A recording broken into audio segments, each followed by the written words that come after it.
I have a handful of questions, which I shared with Kazumasa before we sat down today, to sort of explore some of the ideas that we experience in this exhibition, and to give you a little sense of how the exhibition sort of, let's say, broadens out from being simply a presentation to engaging with you and in welcoming you into its core.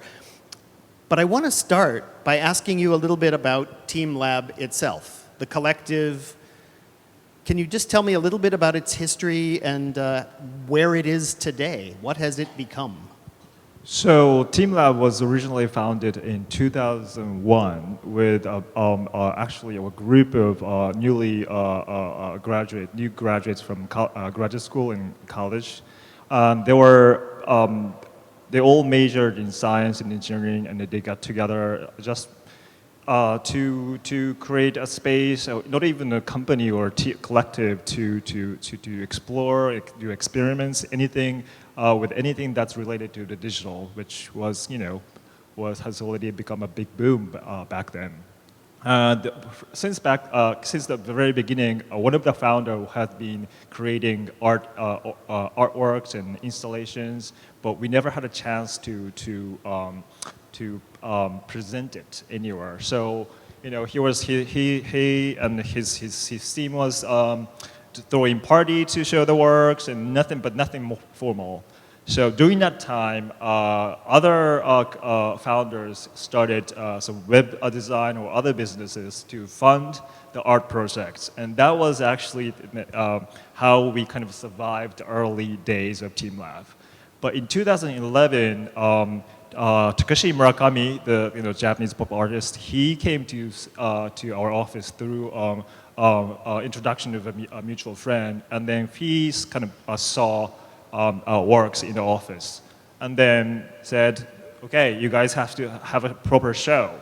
And he gave us an opportunity to show first ever solo exhibition at his gallery back in Taipei back in 2011. And ever since, we got more and more project, including Singapore Biennale in 2013, Pace London in 2015, and then Pace Menlo Park in 2017, and more. And things got bigger and bigger, and then we started our own place in Tokyo, TeamLab Borderless and TeamLab Planets. Now we have a place in Shanghai and Macau, and so on. And I'm really happy to have a show in San Francisco after 4 or 5 years since Menlo Park, now at the Asian Art Museum. That's great. So, you mentioned Takashi Murakami as the one who kind of pushed you folks to become part of the international art scene. And I just want to whisper that, remember Takashi Murakami's name. That's coming up in the future here. So he's a fabulous promoter of the arts and really is sort of an endorsement that I think is really strong. But let's turn to the continuity exhibition for a moment. And, I want to say, when I first walked in the door, I thought, wait, I've seen some of these things before. I realized there were works of art that I know I saw at Menlo Park, or works of art that I know I saw in Tokyo traveling, or that I've seen you presented in Paris a few years ago.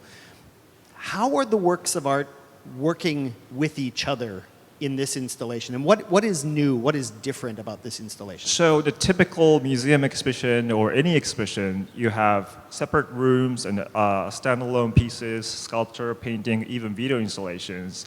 But here, our exhibition in Menlo Park was more like that.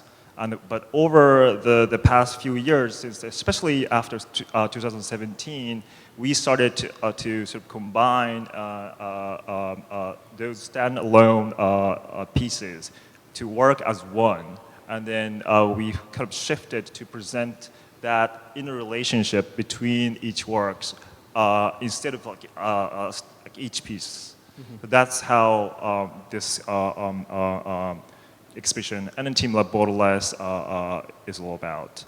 And but the beginning of that phase, the shift, was one of the exhibit in this exhibition, the butterfly piece.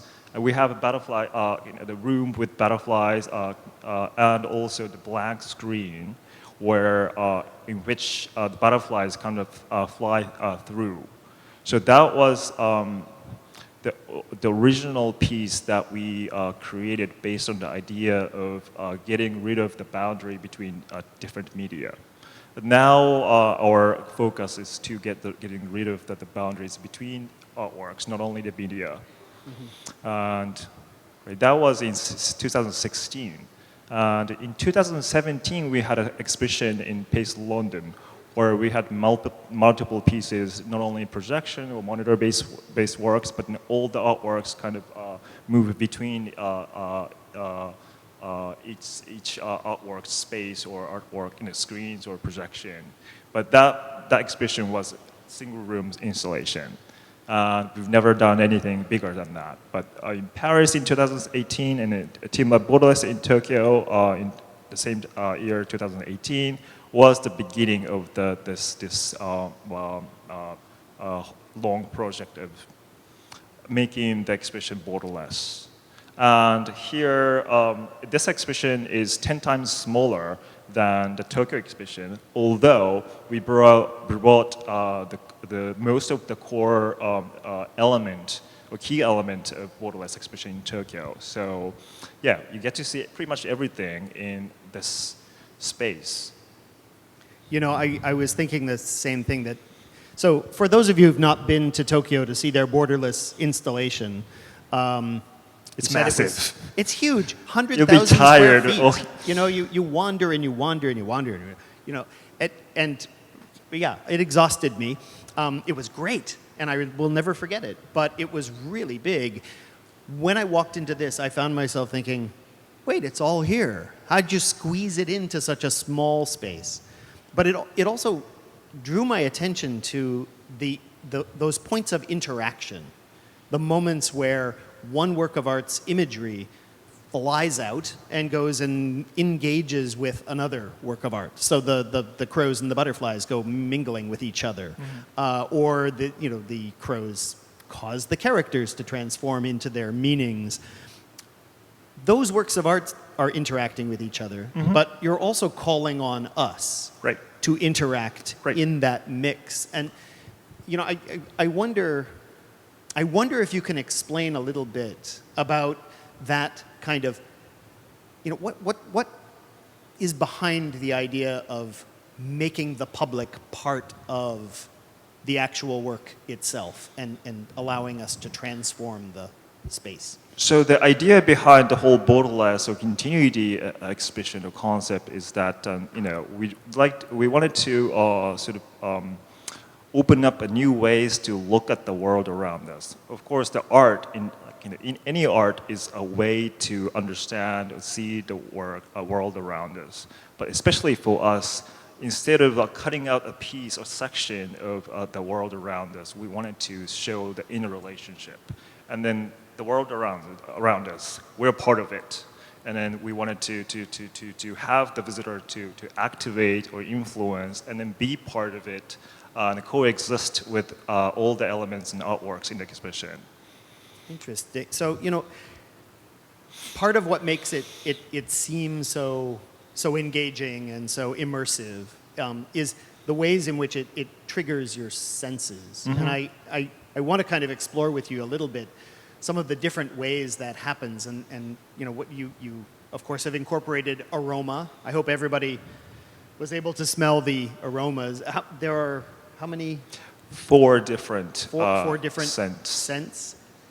Do they mean anything? So they represent all four seasons, each one in the flower area. But we didn't want to pick a particular flower or a scent for that. We kind of created our own way that evokes each season in different areas. Huh. You know, go ahead.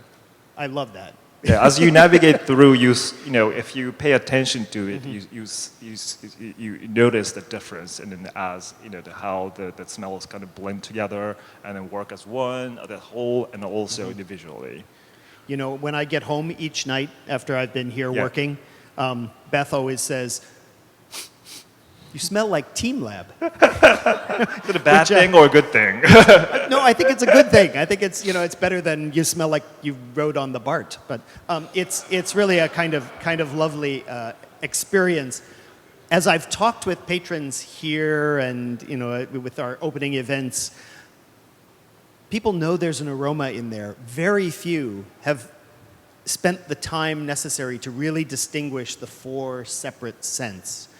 Is there a space within the exhibition where you think, you know, if you think about smell back in the room on the far, the one with the reflective floor that has characters that slide down the walls and the fish swim through, that room is winter, right?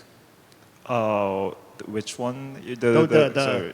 We're never going to be able to explain which room is room. Right, but right. That's the. I wonder where to go to smell these smells, because it's so interesting to me to think about an art museum with choreographed scent. Mm-hmm. You know, that's not something we typically do. But you know, similarly, so you have to sniff, go in there and sniff all of it. But you won't be able to tell where it's coming. I think won't. that's part of like everything is sort of like blended, like immersed. That's good. It's like a scavenger hunt with your nose. You know, it's fun. Yeah, I hope everyone spends enough time in the exhibition to experience everything, you know, smell, touch, and hearing, and everything. And it comes like all together like when you enter the exhibition. So you may be a little shocked, but if you spend enough time, you start to see, you know, little details or little changes, your influence, or you know. How all the elements are working together. So I think that's really important. Of course, you know, you can quickly finish it, but there's a million ways to experience the exhibition with a good amount of time. So thinking of sound, yes. You know, so scent, clearly there are these aromas, but there are also, you know, I notice when I'm in there, there are melodic sounds, sort of themes that I hear play over and over, and then there's a background kind of ambient sound that just fills the space. I think there are 3. Is that more right? Than 3 that. melodic sounds? I actually don't know how many because all the elements, you know, as if they were standalone individual pieces, then each of them have its own sound. And our sound engineers sort of composed the whole sound to work together as one without sort of competing with each other. So you'll hear a lot of different things, including not only the sort of background music, but then there is a sound that comes with interactions. So you'll be hearing a lot of different sounds. I always notice I can hear the theme song of the crows yes, when they fly up in the air. It's stuck in my head. But so you hear it in the distance and you know they're coming. And similarly, the schools of little fish that we all love to go and mess with, they have their own song. And so we know they're coming. So there was hints to follow each element and track each element in the exhibition. Yep. It's really interesting to me because again, when I think about art museums, we may have a little bit of cultural sound in a particular exhibition space, but rarely is it really part of the artist's expression and really keyed to what we're experiencing. So when you engage all of these different senses, you know, it's visual and it's oral and it's smell, whatever the word for smell is. And then also touch, you know, there's also the tactile element of your interacting with the space. Is it, I mean, what did the people of the collective think you're achieving by engaging so much of our sensory experience? So all the senses we have is inseparable from the way we understand or understand or experience the world. And we wanted to sort of, you know, use all the senses just to experience the exhibition. We don't intend to sort of simulate or recreate the world around us, but show it in a different way. Although, you know, with in a way that everyone can get a hint to look at the world in a slightly different way than we usually we do every day. And I think that's the meaning of the art, and in any art, and hope this exhibition does that. So this brings me to the question that I have the hardest time asking, which is, is there, in addition to changing people's lives by saying, okay, I've shown you a created environment, a created world that hopefully changes you after you've experienced it, is there an underlying message or messages that are kind of at the core of what TeamLab believes? So, when we grow up, I grew up, and our founder grew up in a really rural area of Japan, where the nature is just right around us. And there was no clear border where the forest starts or the mountain ends, or where the human the village ends. Everything was everything was seamless. But when you're in the city, you have buildings, you have building blocks, and then parks, and everything is separated. So. But that's not how things are supposed to be. And then when we understand the world or anything around us, you tend to sort of define each part and try to grasp it. But everything is about the whole ecosystem or connection or network that these elements compose of. So that's something we wanted to sort of create or present in the exhibition here. If you live in nature, of course you can see the changes or the interrelationship or influences with each element, but you have to spend months or even years to see the transformation or changes. But through digital art, since we're liberated from the restriction of the physical, we are able to sort of kind of shorten the time of changes, and also make your influence much more not obvious, but much more clear. Easier to understand or notice.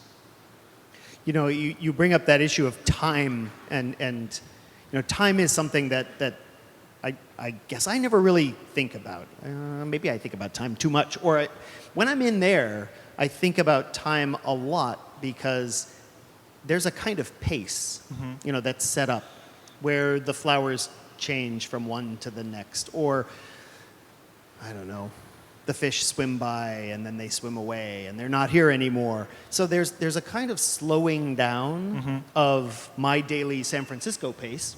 But I also hear you saying it's kind of a speeding up of that perception of the world's pace. Although we don't control the speed of everything. We just give certain rules to each element, and then let them sort of communicate with each other to find their own space or own spot to go to. So as a whole, yes, it's not being controlled. So it's not like if you spend like 10 minutes or 30 minutes, you get to see this event or this element doing something in a particular spot, but you kind of have to catch them by chance, or just staying there and walking around, and even like sort of discover rather than the waiting for it.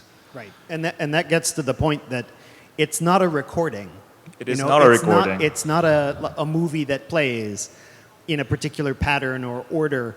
It's a disparate set of elements that occur randomly and influence each other, but it all moves forward at a kind of, there's a comfortable pace, and then there's, I'm looking for somebody, I have to run through the space, and it's very dissatisfying if I'm running at my pace and not the pace of the presentation. So it's fascinating. So one thing I think you can clarify for our audience, since it's not a recording, since it doesn't repeat itself, what drives it? Meaning, there is animation, there's music, there's a kind of we call it time-based nature to each of these presentations. But underlying all of this, what is keeping it going? I guess, that's what the digital technology can do right now. I mean, the video art has been around for a long time, but that kind of, it's fixed in the recording.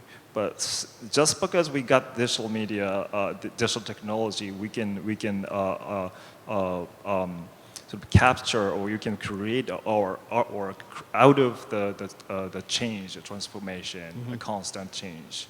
So that's, as an artist or collective who started at the boom of digital technology, that it was so natural and for us to pursue in that direction. Yeah. And also, some video art really requires discipline and patience to sit in front of it and watch through the end. Otherwise, you won't understand. But by enabling or by making the artworks real-time generative or spontaneous, there is always a moment that you can see the essence, or see the moment that gives you a hint to understand the broader whole. And that, I think, we open up in the artwork or the experience of art to the wider sort of public than the typical art, which sometimes require understanding of the context or understanding of the history. And yeah, but in our case, we do have make lots of references to historical traditional art or digital art, but still allow the people to experience it, understanding it in their own ways. Great. So I'm going to ask you one last question, and then we're going to turn to our audience for questions that you might have. And I promised Kazumasa I'd help him answer some of them, because there will be questions he just won't answer, and I can't answer. So between the two of us, it'll be great. But I just want to ask you finally, TeamLab's still working, TeamLab is still growing, it's still changing. Can you give us a hint of what's coming up next? What's coming up next? We actually don't know. Things happened, so fast, and things got so big, and we have been sort of, jumping onto the next opportunity, the opportunity we're given, and came this far. Don't really know what's coming, but we are. One thing we know is that we're going to open Borderless in Jeddah and Hamburg in the coming next few years, in addition to the Borderless in Shanghai and Tokyo. Rather than sort of copying and pasting the same exhibitions, we'd like to create a sort of network of TeamLab Borderlesses, and that works as one, with elements moving between each other or changing each other. That's happening here between Sketch Ocean and Continuity. Some of you may have seen it, but what you color, the sea creatures you color in Sketch Ocean, sometimes travels to main exhibition, TeamLab Continuity, and then also the tuna fish you color here swim out of the space here, go to Tokyo and Shanghai, and then bring back tunas from these locations back in a big school. So that's the beginning of our idea to connecting all the exhibitions and creating something bigger that works. So remember to write your little San Francisco Giants logo on your tuna fish and send them off to Shanghai and Tokyo. They can promote our city. Yeah, we originally discussed adding Dungeness crab in the exhibition, but that would be crab nice. tend to look pretty much the same everywhere else. Yeah, that's true. So the crab is a crab. Yeah, we get into that idea. They also don't walk that fast. Right. So they're not going to get to Shanghai. Okay, so let's turn to all of y'all here. And we're going to get you a microphone. Betty has a question. And I love going through the exhibition on you. Friday evening. I want to ask you about the supposed owl or hawk that is supposed to lead us through the exhibition. I'm afraid I was never really able to find it and to follow it. Can you tell me about that? So yes, the mythical three-legged crows, the birds, they fly around once in a while, but then of course they fly so fast and disappear so fast, but they are somewhere in the exhibition, like continuously. So rather than following them, you could wait for them to come to wherever you are. So it's difficult. Either you have to like walk around to follow those elements, or kind of have to stay in one location. So yes, when you come back next time, just prepare to spend like 1 hour or so in the exhibition, and then you get to see. You'll be able to catch them. so a three-legged crow. Yes. I mean, Jay is thinking, that's the sun, right? Yes. That's the Chinese Yes. symbol of the sun, Yes. is our three-legged crow. So Beginning Jap. Yes. Japan too, yes, of yes. course. Anyway, Japan, I thought so. Yeah. All right. We have those elements everywhere, but we don't talk about it often. You don't talk about them, Yeah. yeah. I love the little silver leaf squares that appear to be in the background of everything, and I think it's a giant Japanese screen that I get to live inside, which, for me, that's fabulous. So, who's next?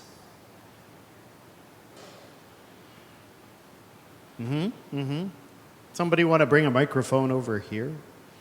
Oh, here it comes.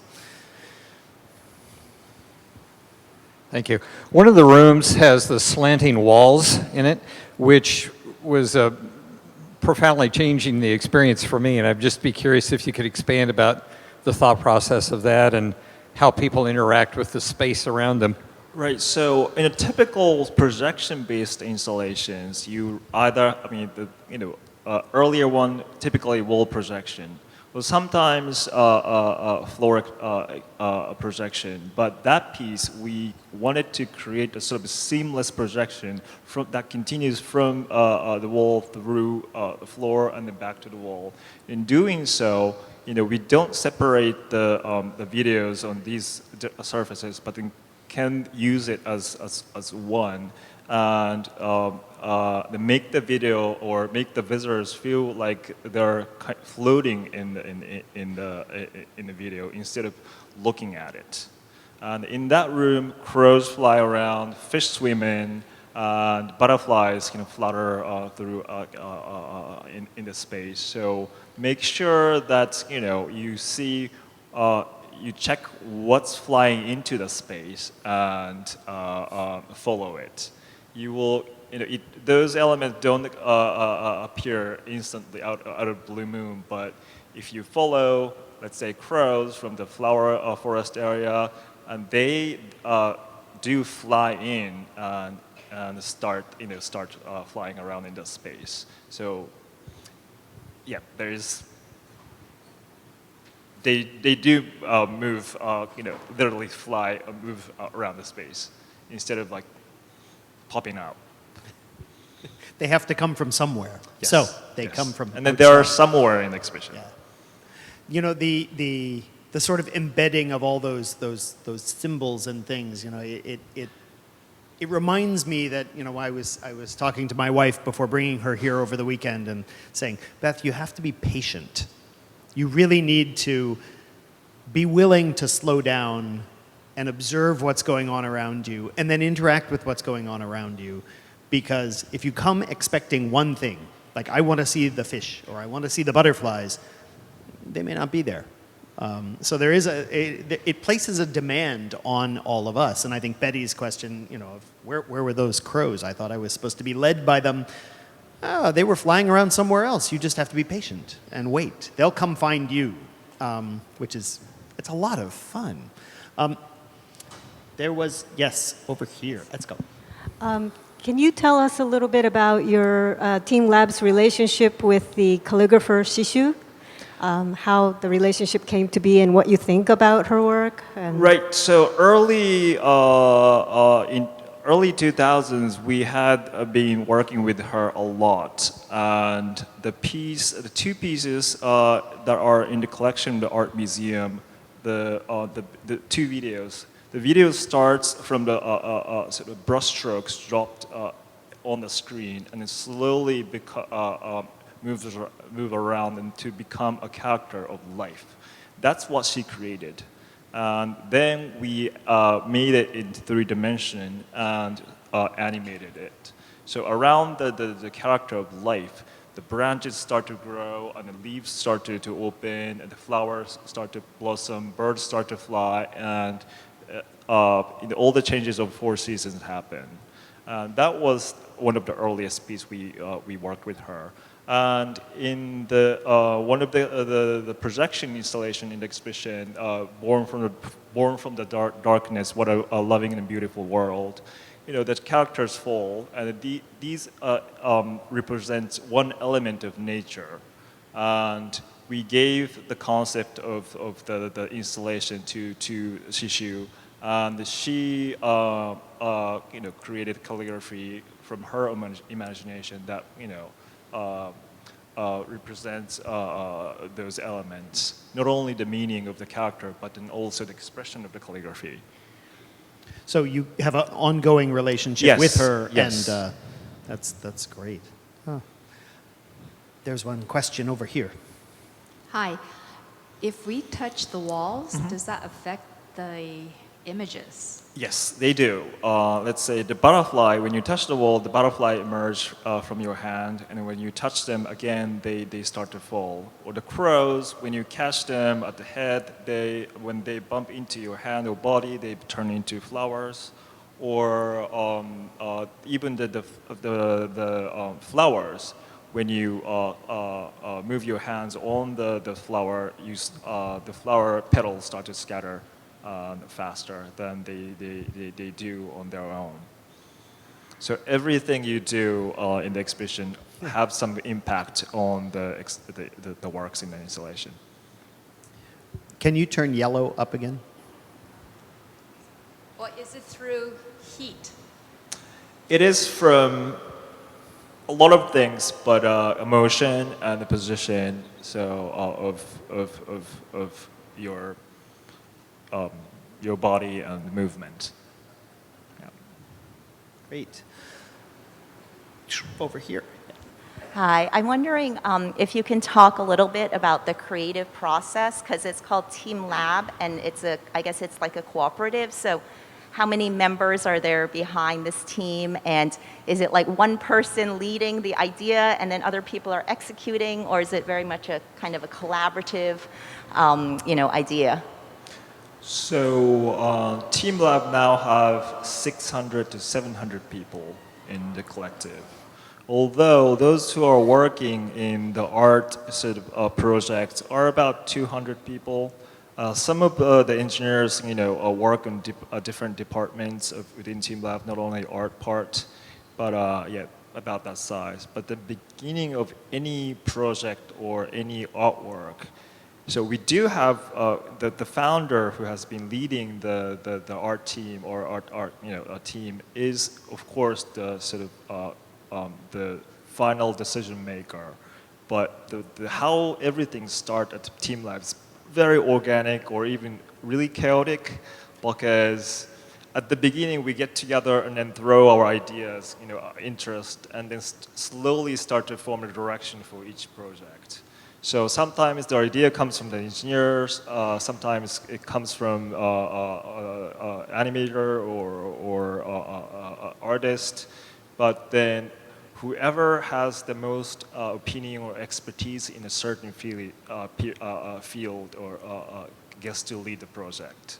So, and then me as a catalyst, what we call catalyst at TeamLab, is more like a project manager or sort of a bridge between different people in the collective, because they come from all different backgrounds. professionally, and they don't necessarily speak the same language, not like a literal language, but the way they communicate, the way the terminology they use. So it's our job to sort of help the project going. But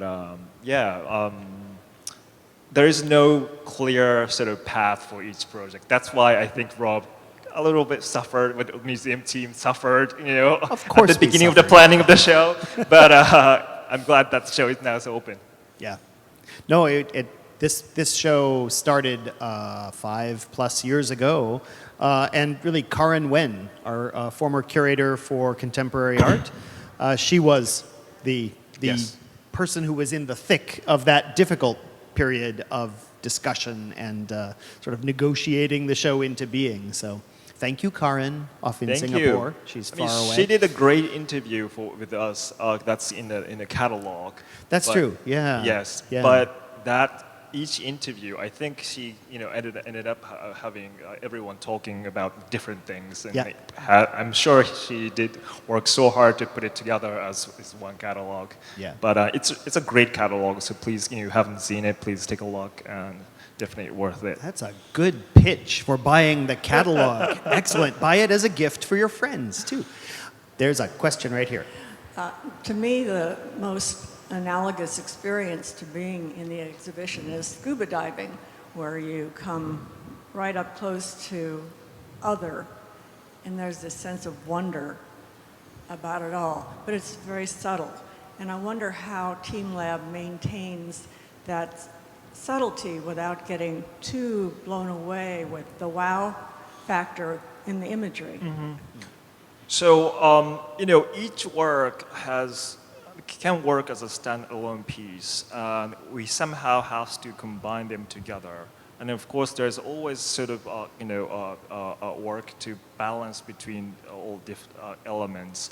And also, I think, unlike a typical artist who, create each artwork from scratch. So TeamLab, just because how the softwares and technology is developed, it's built upon the previous or resources or a library of elements that we use. So we have a really big library that we built over time, and then we use elements that from there for each project. Of course, adding new things constantly, but so everything comes from there. So they somehow sort of work together pretty well. Instead of throwing everything in, and then compete each other and yeah, falling apart. I kind of like the.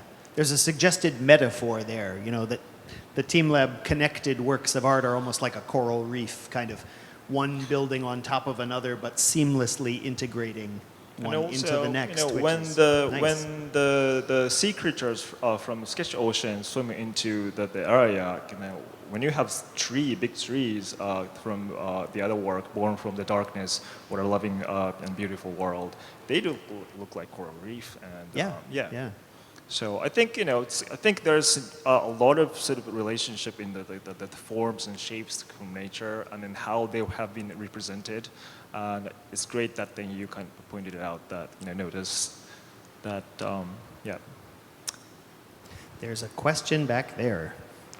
Thank you so much. Thank you very much. And I felt like a child, maybe 5 or 6 years old, discovering things I thought I knew and I absolutely did not. But my question is the floor sensitive?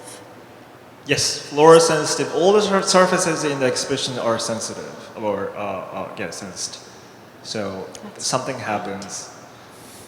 That's Yeah. great. When you patiently stand in the flower area, flowers start to bloom around you much faster, much more densely than the other areas. So, you don't even need to move your head and move your body, but then being there, has some impact to the exhibition. So I've noticed the exhibition is very different if I'm here with the 100 of us, or if I'm here just alone.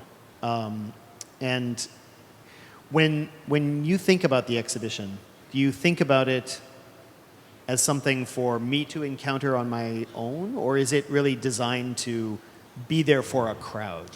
What is optimal? When you come to the exhibition, the first, the time that the show opens to the public, the exhibition is pretty much dead. Or not dead, they're all, working their own pace, but in some areas, it's really dark. It's really the visitors to activate the installation. So, getting the show too overcrowded is definitely not good, but having everyone enjoying, participating in the exhibition is really the key to make the exhibition more dynamic, more exciting to experience. Great.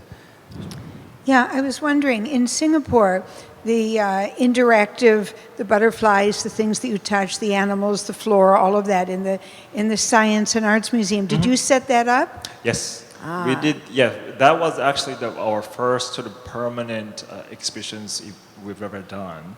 So we have a long relationship with Singapore, starting from the Biennale in 2013, and then from there we've done a lot of projects. On behalf of my grandson, I thank you. Thank you. Great. So I think we're going to wrap ourselves up here, partly because I want to encourage all of you, any of you who've not seen the exhibition yet, please go and see it. I shouldn't have to explain too much about the show before they saw the exhibition. No, it's good. I think almost all of them have seen it. Okay. So make sure you don't tell everyone too much about the show before they come, because that kind of kills the whole, yeah, this is part of making people feel like a child again. You're Right. supposed to just go and play. And as you play, you will learn and you will engage and you will make the show better through your presence. But thank you, everybody, for your presence. And I can see there's a burning last question right there. How long is it open today? Exactly, 3 p.m. We are open until 3 p.m. today, so there's time to go take a look. And there are also other exhibitions open here on the first floor. And that dark tent down there is a photo booth if you want to document your presence here today. It's a lot of fun. Please feel free to engage and enjoy. And we'll see you all again here very shortly for our next event. All right? Thanks for coming. Bye-bye. Thank you very much.